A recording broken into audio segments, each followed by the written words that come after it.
The tale opens with a boy named Arel sitting down for lunch with his family. His dad is surprised by how calm he seems, admitting he couldn't get a wink of sleep just thinking about what kind of hero class his son might end up with. His mom chimes in, clearly excited for the big day, while Arel's little sister confidently declares that her older brother is going to outshine every kid in his class. Their mom agrees, joking that with Arel's charm, every girl in town will probably fall for him, causing his sister to panic at the idea of someone stealing him away. But Arel stays grounded, thinking to himself that he'll most likely be just another run-of-the-mill dude. In this world, hero classes are divine gifts handed down by a higher power when kids turn 10, giving them access to unique abilities. When the big day arrives, all the kids gather at the church for the blessing ritual, where a priest prepares to start. He places his hand gently on the first boy's forehead, and the kid instantly sees images of flames and hammers, confirming his role as a blacksmith. The then boy races back to his dad, beaming with pride, while the priest moves on through the line. When Arel's turn finally arrives, his sister confidently declares he's destined for something crazy strong. He walks up to the priest, cheered on by his family. Around him, people begin to whisper, jealous of his bloodline, convinced he'll inherit advanced classes just like his famous parents, Fara, the sword princess, and Leon, the archmage. Once close, Arel closes his eyes and tries to concentrate, but no vision appears. The priest looks puzzled and finally announces that Arel is one of the rare cases, a hero with no class at all. Arel's family goes from thrilled to devastated in seconds, acting like they've been conned and that his life is now completely doomed. The following morning, Arel starts training with a regular sword. His parents reassure him that they're not going to kick him out, but Arel tells them he's totally fine and doesn't want to just sit around mooching, while his sister promises she'll back him up no matter what. Seeing how stressed they are, Arel reminds them that he's been learning swordsmanship from his mother for years, so even without a class, he can still be useful. Though in his mind, he thinks she's a terrible instructor, since every time they spar, she sends him flying across the forest with her crazy strength. After he finishes explaining, his mom tears up with pride, and his dad starts to believe he might actually land a proper job one day. But after watching them all dote on him like he's a saint, Arel gets fed up and heads off to train alone. As Arel steps into the training field, he spots two students with the swordsman class clashing blades in a playful duel. Mid-fight, the two notice Arel watching and call out, asking what someone without a class is even doing in a place like this. Arel responds coolly, saying he's here to train just like them. The boys laugh, explaining they're not training at all, they're just messing around since their class handles most of the work. Then with smug grins, they offer to show him just how much their class has improved their swordplay and jump back into sparring. As Arel observes, he can clearly see how fluid and refined their movements are thanks to their class bonus. Curious, he asks if he can spar with one of them. One of the two scoffs at the request, calling it ridiculous for someone like Arel to challenge a classed swordsman, but Arel stands firm because he doesn't think he needs a class to prove himself. Slightly offended by the confidence, the boy agrees, saying he'll gladly put him in his place. But before they begin, the boy checks if Arel still has his protection blessing, the passive safety barrier granted to everyone at birth, which slowly recharges as long as they avoid damage. Arel confirms it's fine and reassures him that he's not about to die from a spar and tells him to bring it on. Annoyed by his tone, the swordsman rushes forward and swings hard, only to be stunned when Arel effortlessly redirects his strike. A second attack comes, but Arel steps aside and counters with a clean parry. His friend, watching from the side, tells him to stop goofing around and finish it, but the swordsman replies that Arel's no pushover. Blow after blow, they clash in a string of parries until the boy realizes he's not going to win this alone, so he frustratedly calls out to his partner for backup. The second swordsman charges in from behind, but Arel senses the move and sidesteps it just in time. While watching the two stumble over each other and argue, Arel notes that their class clearly doesn't teach teamwork. Seeing the perfect opening, he goes in for the finish. The moment they look up, Arel disappears from view, then reappears under one of them, landing a clean uppercut that drops him flat. As the other tries to strike back, he ends up tripping over his unconscious partner, giving Arel the perfect shot to take him down too. With both opponents lying flat on the ground, Arel calmly declares his victory. But instead of accepting the loss, they start whining, claiming he jumped them when they weren't ready. And as the two boys start asking Arel for a rematch, he agrees without hesitation. But before they can get into it, a boy standing behind cuts through the tension and warns the duo not to be reckless, reminding them that whining about cheap shots won't save them out in real combat. The red-haired boy then glares at them, calling their behavior shameful and a stain on every swordsman out there. One of the two tries to talk back, but his friend nervously hushes him, clearly aware of the redhead's high standing. The redhead approaches Arel directly and asks if he's really the son of Fara, the infamous sword princess. When Arel nods, the boy compliments his form, saying it's clear he learned some proper blade work from his mother. But then he raises his sword and challenges Arel to a serious duel. He says that those two jokers Arel just beat don't count, they're just rookies. And this time he wants to show Arel what the swordsman class actually looks like in action. Off to the side, the two boys whisper to each other, wondering if he's the son of Evans, the village guard captain. The redhead boy confirms it without hesitation, and Arel recalls that Evans used to work closely with his mom on monster hunts. Looking at the redhead now, Arel thinks it's hard to believe he's Evans' son. He's way too pretty to be related to someone that gruff, so he wonders if the kid's gonna turn into a walking wall of muscles like his dad someday. The boy's voice suddenly shakes as he praises his father, calling him a brilliant swordsman and a wise teacher. But it clearly bugs him that Arel's mother stole the title of strongest warrior in the village. Arel picks up on the jealousy right away, and it's obvious the kid's using this duel to settle a personal grudge he has with Arel's mom. When Arel says it out loud, the redhead looks flustered, but asks if Arel honestly believes the same. And Arel smugly affirms that his mother is the strongest person in the village. The red-haired boy doesn't argue, but instead he insists that he's inherited the finest swordsmanship from his father and plans to prove that the Evans family stands above the rest. After cooling down a bit, he explains that he received his swordsman class a year ago and has been training relentlessly under his father ever since, so he believes all that hard work guarantees his victory. But Arel doesn't back down and calmly replies that he's had plenty of guidance from his own powerhouse of a mother, so he's not planning to lose either. Both of them raise their blades as the duel begins, and the red-haired boy lunges in first. Arel meets the blow with a sharp block and counters immediately, and before long, they're caught in a fast-paced back and forth. Watching them go at it, the two boys from earlier are stunned because Arel's keeping up with someone elite, even though he's got no class backing him. While observing the redhead's swings, Arel admits to himself that this guy's definitely on another level compared to the others, but his strikes are fueled more by frustration than focus. Arel bides his time, waiting for a misstep, and goes in the moment he sees an opening. But just then, the redhead unleashes a twin slice technique, knocking Arel straight into a wall. He's surprised Arel was able to block the first slash, but notices that the second hit landed clean. Finally breaking his calm, Arel demands to know what that move was.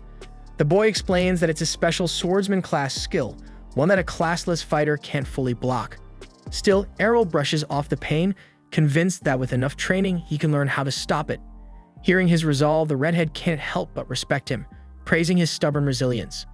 A few mornings later, Arel is snoring away deep into the day, and his sister sneaks in trying to wake him with a kiss. Just before she leans in, Arel jerks awake and knocks her away with a headbutt. She yelps, insulted, and demands a kiss as compensation while Arel walks out of the room to grab breakfast. Their mom greets him with a smile and dishes out the food, and the whole family sits down to eat.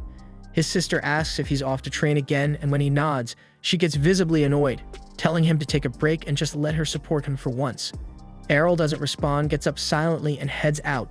His sister watches him leave, still wondering why he's been training like a man possessed ever since coming home all banged up. Fara gently reassures her daughter, saying that there's something she doesn't know. She leads her outside, opens a wooden chest, and reveals a pile of shattered swords inside, all broken during Arel's recent training sessions. Her daughter stares, stunned, while Fara looks genuinely proud, happy that her son found new motivation after sparring with those boys. The sight makes his sister smile too, but deep down she still dreams of building a world where people without classes like Arel aren't treated like outcasts. Her mother listens with a warm expression, clearly moved by her daughter's idealistic heart. Somewhere in the woods, Arel slashes away at a target carved into a tree, then takes a few steps back to prepare another strike, and then releases a clean twin slice move just like the one the redhead used. Landing the hit perfectly, he nods in approval, feeling proud of the progress he's made. While he thinks getting smacked around by the redhead was actually worth it, a goblin creeps through the brush behind him, club in hand. It leaps out to ambush him, but Arel spins around and drops it instantly with another twin slice. Still pleased with how well the skill works, Arel hears a deep roar echo from behind. So Arel gets ready to head back and report the threat to the village guards, but freezes when he hears someone scream in terror. The voice sounds familiar, and realizing he doesn't have time to waste, Arel grabs his sword and sprints into the woods, telling himself he'll be okay. He crouches behind some bushes and peers out, only to see the redhead with his arm covered in blood. Standing over him is a hulking hobgoblin, and Arel starts piecing things together. Just like him, the redhead must have been out here training and took down a few goblins, which probably attracted the big one. As the monster corners the injured boy, Arel quietly moves behind it and lines up the best possible angle. Taking a deep breath, he gets ready to strike, while the redhead mutters under his breath that this is the end. The hobgoblin lifts its club to finish the job, but Arel suddenly charges in and slices it down with a twin slice attack. As the beast hits the dirt, Arel thinks to himself that he's finally nailed the proper stance for the move. The redhead tries to stand but stumbles, falling into Arel's arms. Seeing his condition, Arel notices that his protection blessing has vanished and asks if he has any holy water left. The boy glances at his shattered bottle on the ground in silence. So without a word, Arel pulls out his own bottle and hands it over. After taking a drink, the redhead's wounds begin to heal, but he looks irritated at how far Arel's come. Seeing the boy's strength returning, Arel casually asks if he's feeling better, so the redhead thanks him for the water, then demands to know how Arel pulled off such a powerful technique. Arel coolly replies that it's just a basic twin slice, but the redhead pushes back, saying that people without classes shouldn't be able to learn special abilities like that. Arel replies that he pushed himself way past his limits to make it happen.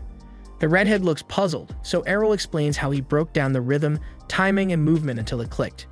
Then he smirks and says that his biggest training tool is the redhead himself. Getting pummeled by that skill over and over is exactly how he figured it out. And while the redhead tries to process everything he just heard, Arel casually tells him that he's been homing his twin slice specifically to beat him in their rematch.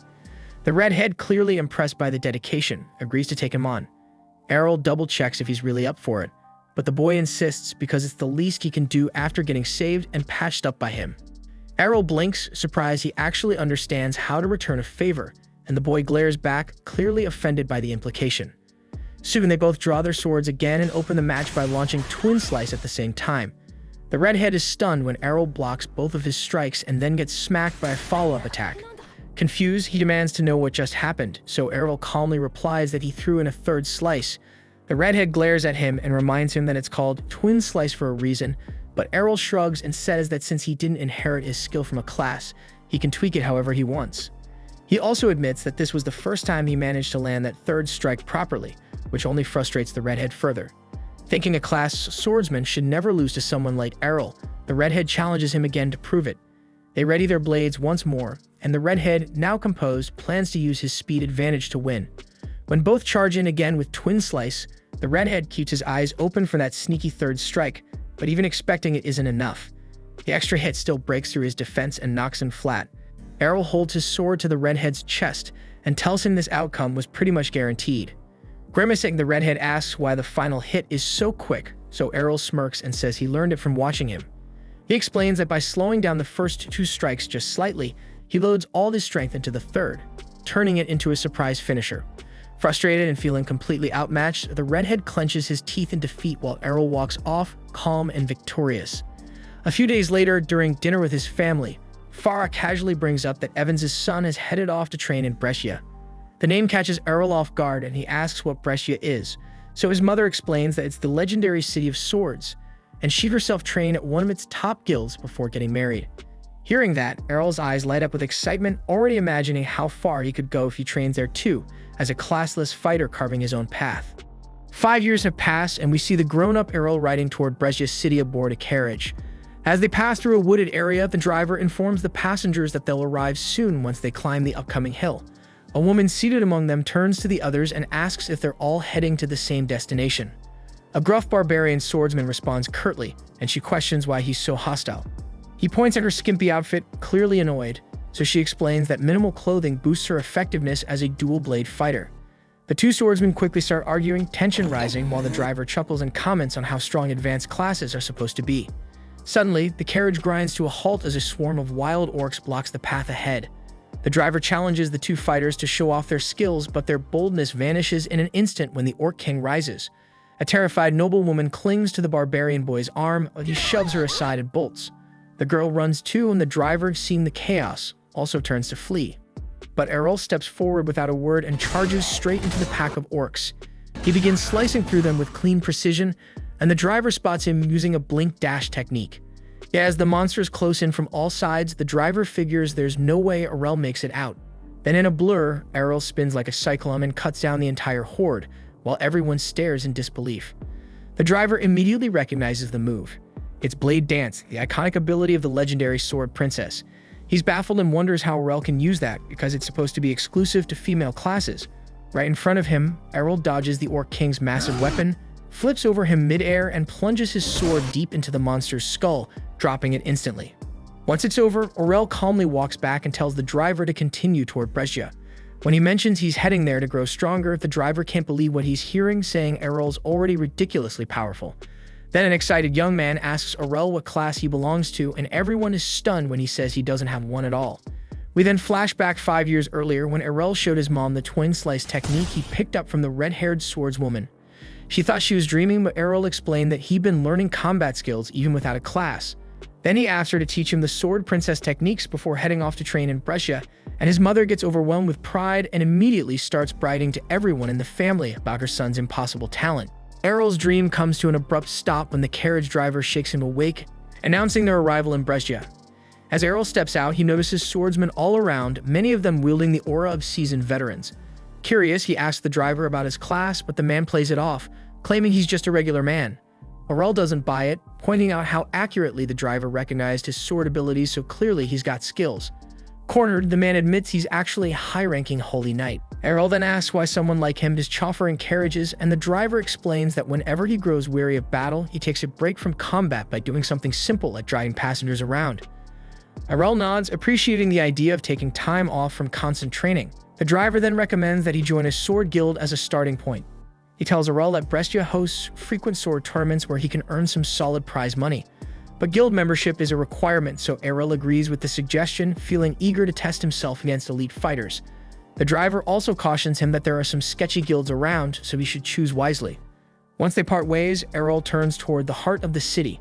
He spots a recruitment booth for the Cavaliers Guild, which only accepts Meg-Tech classes, and another called Sword Road, which appears open to everyone holding a sword.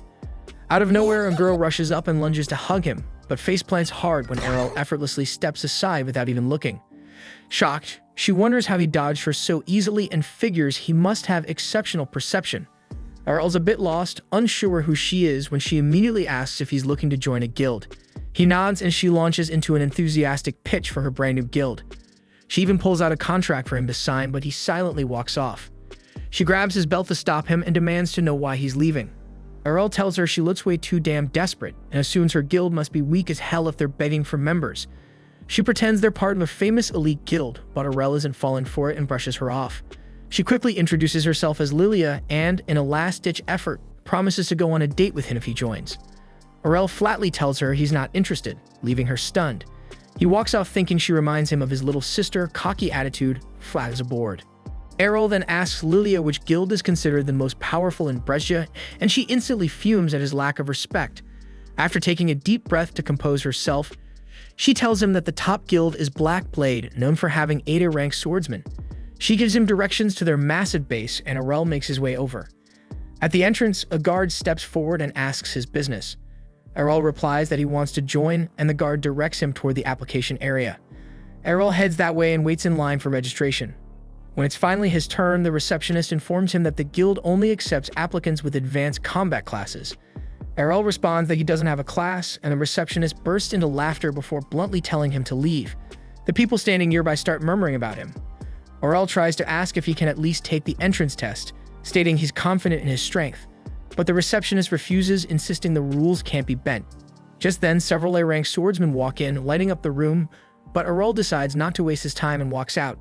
He tries approaching other guilds throughout the city, but none of them are willing to give him a shot. All turn him away without hesitation. By the end of the day, Arel feels defeated. But then he recalls that his mother once gave him a recommendation letter to help him get into her former guild. At the time, he figured she was just being overly cautious, but now he understands that she knew the kind of rejection he'd face.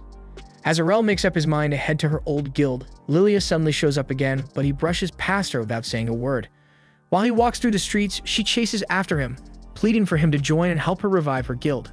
Arel keeps saying no, so Lilia takes things up a notch and offers to lick his boots if that's what it takes. But Arel walks off, leaving her behind as stunned onlookers stare in silence. Even so, Lilia shouts that she won't give up on him.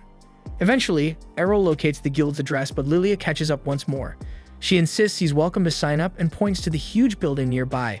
Arel is confused why a guild that big seems so unimpressive, and Lilia admits they've lost most of their old prestige. Still, she's determined to bring back the glory of the Dragon Fang Guild, the one that was once led by the legendary Dual Swords King. Hearing that name jogs Arel's memory, reminding him that his mother was once a part of that same guild in her younger days. That's when he finally agrees to take a look, so Lilia leads him inside and guides him to an open seat. Out of nowhere, Lilia's drunken father stumbles up from the couch and she instantly snaps at him. She reminds him that the doctor strictly forbade him from drinking, and besides, they don't even have money to waste on booze. But her father waves her off, clearly doesn't give a shit, and Arel suddenly realizes this man is none other than the Dual Swords King. As he spots the missing arm, the man looks at Arel and bluntly tells him to walk away because this guild's going down anyway. Lilia tries to stop him from leaving, but he ignores her completely and heads out the door. She turns to Arel, explaining that her father used to be one of Brezia's top-ranked fighters, but his career was ruined when he lost his arm. She figures there's no way Arel would stick around after seeing all this, but to her surprise, he says he's joining. Lilia thinks she's hallucinating, but Arel explains that none of the other guilds would accept him either way. She lights up and quickly pulls out a membership contract, and Arel takes a seat to sign. When he hands it back, Lilia finally notices something odd. Arel's class field is blank. Thinking it's some kind of joke, she glares at him, but Arel shows her his official certification. She examines it closely, then calmly stands up, draws her sword, and threatens to give him the deceased class herself if he doesn't get out of her guild right now. Arel asks why she's reacting like this, and Lilia shouts that she needs real swordsmen on her team. Remembering how Arel embarrassed her earlier, Lilia fumes furiously that she got humiliated by someone with no class at all. That's when a woman named Reiner walks into the room, and Lilia immediately throws herself into her arms, whining that some fraud without a class tried to trick her. But Reiner freezes and she recognizes Arel right away. Arel's confused and asks how she knows him. Reiner smiles and says they're actually from the same village. She reminds him they used to spar when they were kids, but Arel still draws a blank. Then she says they crossed paths again 5 years ago, and Arel replies that he would have remembered someone as gorgeous as her. Reiner's face goes red as a pepper, and that's when Arel finally remembers fighting a red-haired boy. Reiner laughs and reveals she's the daughter and only child of Captain Evans. Arel apologizes for not recognizing her sooner, and Reiner says it's fine, guessing her long hair probably threw him off. Thinking to himself that it wasn't her hair that changed, while his eyes drift toward her big melon. Just then, Lilia turns to Reiner and asks if this is the same classless kid who beat her.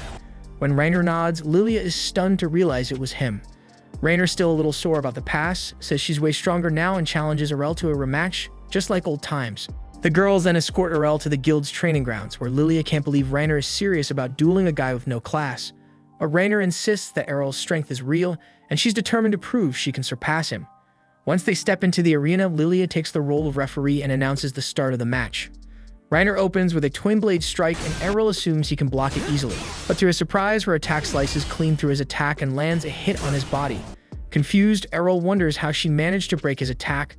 Reiner lowers her massive sword and explains that it's 5 times heavier than a normal blade, meaning he can't parry it using the same move. She adds that her brute swordsman class multiplies her attack power, leaving Arel shocked as he braces himself for the next strike. He compliments her growth while defending against her relentless flurry of blows. Realizing he can't keep clashing head-on, Arel retreats a few steps, admitting that he'll lose if he keeps this up. He's puzzled why Reiner is revealing all her advantages mid-fight, but she says it's worth it if it helps her finally beat him. Arel warns her that her speed won't be enough to land a hit, and she charges forward to prove him wrong. She knocks aside his sword and slashes at him, only to strike through an afterimage. Before she can react, Arel appears behind her and taps the side of her neck with his blade.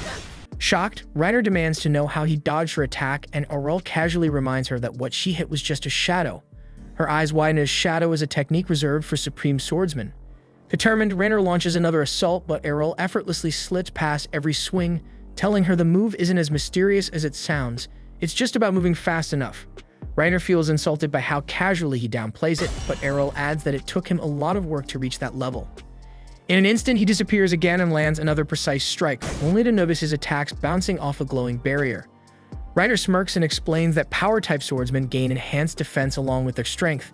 She goes for another strike, but Arel dodges and counters with a perfectly timed blow. As he mentions that the counter move is something his mother taught him, Reiner was already on the ground in defeat. As the duel ends, Lilia stands frozen in disbelief before announcing Arel as the winner.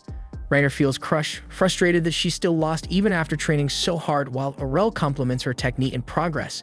Yet he adds bluntly that he's simply stronger, which makes Reiner's eyes well up. Lilia rushes over to console her, furious that Arel made her cry. He looks baffled, insisting he was being nice, but Reiner pretends she wasn't crying and storms back toward the guild. Once inside, both Arel and Lilia can hear her crying and shouting that she's still lost, even after dedicating 5 long years to improving herself. After that, Lilia officially welcomes Arel as a new member of the guild. He notices how her attitude has completely flipped, though she pretends she believed in him all along. Remembering how aggressive she was before, Arel lets it slide and asks why the guild is falling apart. Lilia hesitates for a moment before admitting that they're deep in debt. When he asks how much, she motions for him to lean closer and quietly whispers the number in his ear, but she adds that they can clear all of it if they win the upcoming tournament. Lilia then explains that the event requires 3 participants, and Arel wonders aloud why Rainer is still staying with them despite their rundown state. Lilia tells him that when Rainer first arrived in Brescia, every major guild turned her down. Her father, however, saw her potential and welcomed her into Dragon Fang without hesitation. Arel nods, realizing that Rainer stayed out of loyalty to repay that kindness. Then he confidently assures Lilia that they'll erase the debt easily once they win the tournament. But Lilia looks uneasy, pointing out that the opposing guilds can field up to 5 fighters while they only have 3. Even so, while Lilia worries about the odds, Arel feels nothing but excitement. The thought of stronger rivals fills him with anticipation, and he declares that facing powerful enemies is exactly why he came to Brescia in the first place. Watching quietly from the sidelines, the guildmaster observes everything, smiling to himself as he recognizes the tremendous potential within Arel. The following morning, Arel wakes up in an unfamiliar room but quickly recalls that he's now staying at the Dragon Fang Guild. After getting dressed, he steps out and joins Lilia and Rainer at the breakfast table. Lilia greets him and asks how he slept, and Arel says it was so good, adding that it's been a long time since he slept in a real bed. Noticing how quiet Rainer is, Arel wonders if she's still bothered by losing yesterday's match. But before he can think too long, Lilia breaks the silence, excitedly announcing that they're officially registered for the guild tournament. Beaming with pride, she says Dragon Fang is registered and ready to fight. Arel curiously asks if the prize money is enough to wipe out their debt. Lilia confirms it is and begins explaining the rules of the tournament, revealing that victory requires eliminating every opposing guild member. Rainer seems anxious, concerned that their small team will struggle against larger, tougher squads. But Lilia remains upbeat, pointing out that the chances of running into high-level A-ranked fighters are slim, and they've got 2 solid B-rankers on their side. Arel looks puzzled at the mention of ranks, so Rainer scoffs at him for being clueless, and Lilia breaks it down, saying that swordsmen are ranked from D up to A based on overall combat power. She also mentions that only 20 people in all of Brescia hold the A rank, and that both she and Rainer are classified as B rank. And even though Arel beat Rainer, Lilia doesn't believe he's A ranked, since the jump in strength between B and A is massive. All of a sudden, she remembers the matchups for the tournament are about to be revealed, and she rushes off to check. As Lilia heads out, Rainer stands up too, and Arel asks where she's going. When she says she's heading out to train, Arel confirms she's a power bladesman and asks if she has any other abilities tied to that class. She tells him about a skill called Guts, which boosts her defense barrier significantly. Eager to learn it, Arel stands up and grabs Rainer's hands. Rainer blushes, thinking he's about to flirt, but then he calmly asks her to beat him up using her sheathed blade. Arel tells her this will bring them closer, but Rainer gets flustered and says she's not into that freaking kind of relationship. Arel quickly explains that he's not trying to be weird. He just wants to understand how her Guts skill works. Since the ability strengthens a person's resilience under pressure, he figures the fastest way to learn it is by letting her hit him over and over again. Rainer then reminds Arel that divine blessings can't simply be copied, and that her abilities were granted, not taught. But Arel brings up how he was able to learn both Twin Slice and Shadow, leaving her momentarily speechless. Without saying more, she leads him to the training field where Arel asks to borrow her heavy sword. Rainer doubts he can even lift it, but her eyes widen in shock as he effortlessly draws it. Arel calmly tells her that it's thanks to the endless hours of training he's poured in, and he's confident he can master the Guts ability too. That's when Rainer finally acknowledges his determination. She agrees to help him learn, warning that she won't be holding back. Arel feels genuinely lucky to have such a powerful ally from his hometown. Blushing from his words, Rainer raises her blade and their special training begins. Not long after, Lilia comes bursting in, completely panicked over the tournament matchups. She's in tears when she announces that their very first opponent is Black Blade, the most elite guild in all of Brescia. Knowing that their captain Jorg is a total monster with no sense of mercy, Lilia fears he'll show no restraint in crushing them. Still, she decides they'll face fate head-on and give it their all. Then when Lilia finally notices Rainer hammering down on Arel, she assumes they're having a falling out. Rainer explains it's just intense training, but Lilia remains convinced Rainer is venting her anger on him. Covered in bruises, Arel staggers up and complains that he's starving, but Lilia tells him to drink some holy water first to recover. As the days pass, the tournament day finally arrives. Arel is blown away by the enormous coliseum and the roaring crowd filling the seats.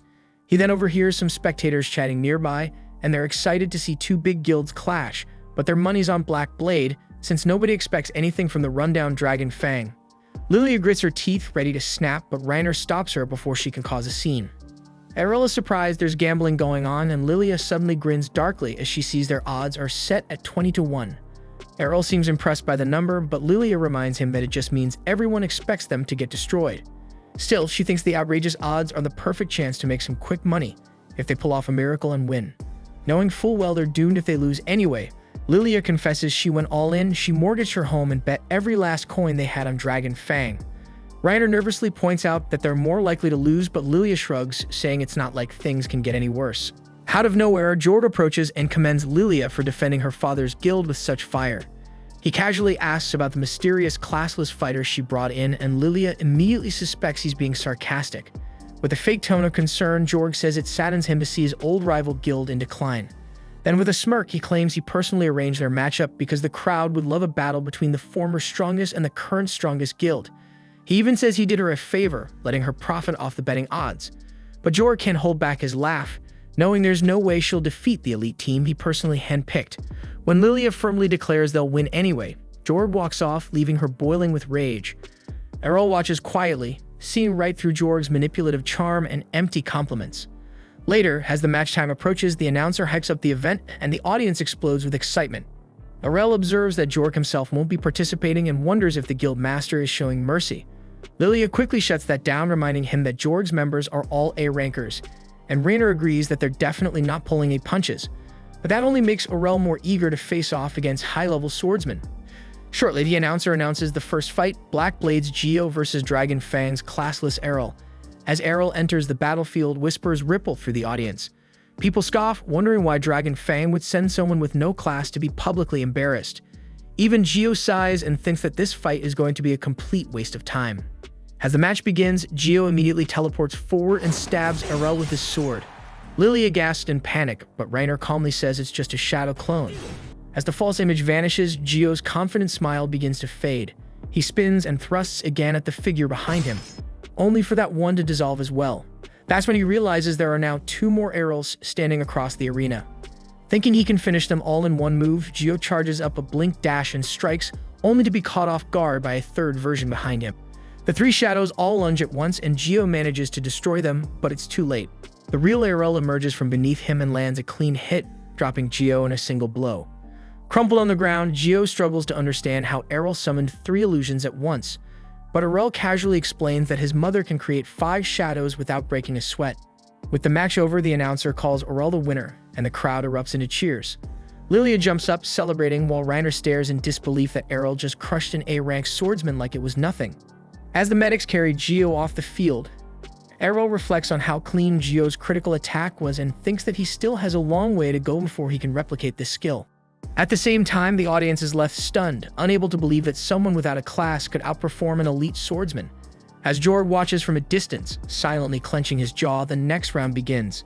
Black Blade's second fighter lunges forward, slashing at Arel, but he deflects each strike with ease. Without hesitation, Arel counters with a flawless twin slice, cutting his opponent down and securing another swift win. In the following bout, Arel faces an agile fighter wielding a dagger for close-range combat. Before the man can react, Arel vanishes like a phantom and reappears behind him, knocking him out cold. Even Reiner and Lilia are caught off guard because he's just scored 3 victories in a row. Ryder turns to Lilia and asks why she isn't stepping in to fight yet. Lilia, knowing full well she'd stand no chance, decides to focus on cheering instead. She gets Reiner to join in, and they both watch as Arel takes on his next challenger, a heavily armored shield user. Arel dodges every strike with precision while his opponent glares, accusing him of lying about being classless. Arel compliments the man's technique, saying he'll need to wear him down over time since breaking through his defenses head-on isn't an option. But the shield bearer scoffs, insisting someone with no class shouldn't even be able to fight him at all. Arel responds that everything he has came through relentless effort. The shield fighter dismisses that, saying effort alone can't compete with the power granted by classes. He then fakes a sword swing and rushes in with a shield bash instead, but Arel sees right through it and counters mid-move using his newly learned foresight ability. The parry knocks the shield out of the man's grasp, stunning him. He wonders if Arel picked up the technique by watching his previous opponent. Arel admits to himself that he's still a long way from mastering it. but he's gotten good enough to replicate it mid-fight. Then Arel nails him with another counter kick, impressing even his foe with how quickly he learns. Then Arel calmly walks over to the fallen shield and picks it up. Infuriated, the swordsman charges at him in rage, but Arel casually dodges and finishes him off using the exact same shield counter against him. With that, the announcer declares Arel's 4th straight win, and the crowd starts whispering in disbelief and questions if he is really classless. So the tournament officials step in and demand proof. Arel agrees without hesitation, handing over his class card. The announcer places it into the verification crystal, and the entire stadium goes silent as the orb confirms its authenticity. Now, even Jorb begins to feel the sting of defeat creeping in. Even Reiner starts believing they might actually win this thing. Lilia, however, is fuming because if she had known Arel was this strong, she would have sold her family heirlooms to bet even more on their victory. Reiner admits she never expected him to grow this powerful, and starts wondering how exactly Arel trained over the last 5 years to become the fighter standing before them now. At the same time, Lilia is already daydreaming about marrying Arel, convinced that even if the guild collapses, she could rebuild it easily as long as he's with her. While she quietly plots her romantic strategy, Arel can't help but sense a sinister aura radiating from her and feels uneasy. Soon after, the announcer introduces Black Blade's final competitor, Master Masamune. Arel immediately notices that he's wielding a katana, and Reiner quickly identifies him as a rare samurai-class swordsman. Since Masamune has never fought publicly before, Lilia assumes he's Black Blade's secret trump card for the tournament. As the match begins, Masamune stands motionless, hand resting lightly on his sword, his calm composure alone radiating danger, and Arel feels the pressure building in the air. Seeing his hesitation, Masamune smiles faintly and says he's only waiting for Arel to step closer so he can unleash his ultimate move. Arel smirks back and begins to approach, surprising Masamune, saying they can't just stand around forever, and he wants to see the swordsman's strongest technique for himself. Masamune chuckles softly, warning that if he uses his final strike, Arel won't even see it happen. But Arel, confident in his own speed, keeps moving forward. He notes that Masamune's blade is still sheathed and guesses that he'll release everything in a single decisive draw. Arel considers using his shadow technique, but decides it's pointless because Masamune's focus is too sharp for illusions. He stops right before him, realizing that this battle will be decided in one strike. Both stand perfectly still, holding their breath. Then as Arel takes one final step, Masamune moves and his blade flashes like lightning. But in that instant, Arel vanishes. Masamune's eyes widen because Arel didn't dodge with an illusion, he vanished with his real body. Behind him, Arel's voice calmly praises Masamune's incredible speed, but says the person who trained him was far faster. Then Arel unleashes Piercing Tempest, the Sword Princess's signature finisher, striking Masamune with a storm of slashes that sends him crashing to the ground. Reiner and Lilia freeze in shock, recognizing the legendary Sword Princess technique, while the crowd erupts in disbelief. The announcer declares the result, and chaos breaks out in the stands as gamblers scream in frustration at the Black Blade team for blowing all their bets. Reiner and Lilia cheer wildly, celebrating their hard-earned victory. When Arel returns to them, Lilia tries to leap into his arms, but he instinctively sidesteps, and she crashes to the floor. He apologizes, saying it was just a habit he developed dodging his younger sister's surprise hugs. Lilia immediately cheers up when she remembers the massive payout they'll get, while Arel turns to see Reiner standing nearby with her arms out, waiting for a hug. Realizing what she's doing, Reiner blushes furiously and drops her hands, but Arel tells her that he wouldn't mind hugging her, as long as she's not wearing armor. Lilia immediately volunteers to take her place, but Arel dodges her again, letting her fall face first once more. Watching from afar, Jorg grits his teeth, seething with rage as he silently vows to make them pay for this defeat. This was the end of episode 3. Subscribe to not miss the next episode.